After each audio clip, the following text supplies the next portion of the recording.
Ya Habib Lutfi seperti itu. Nah malam ini kita ketemu seperti ini.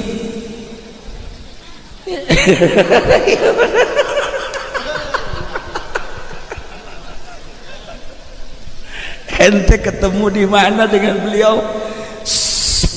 Gaunnya seperti ini.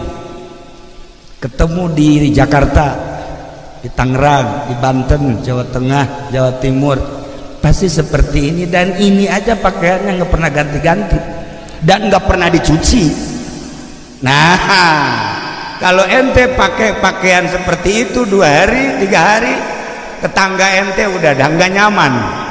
Nggak nyaman, tapi beliau biasa aja dan nggak makan-makan, cukup kopi pahit dengan rokok, nggak pernah dia makan. Kemana-mana itu nggak pernah ada hayalan di mana, restoran mana, nggak pernah. Dan tidur di mana, nggak pernah menghayal tidur di mana, restoran mana, cukup kopi pahit dengan rokok. 1 hari 1 pak. Nah ini seperti itulah ahli-ahli Allah. Saya memperkenalkan kepada anda sekalian bahwa jangan ada suudzon.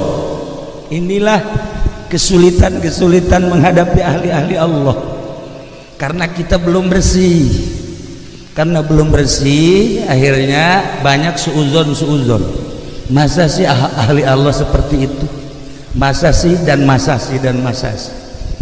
Nah, para jamaah kaum muslimin wal muslimat rahimakumullah, perasaan adem ayah Habib ya mah. Tuan rumah ge adem. Sebab henteu kudu nyuguhan. Iya,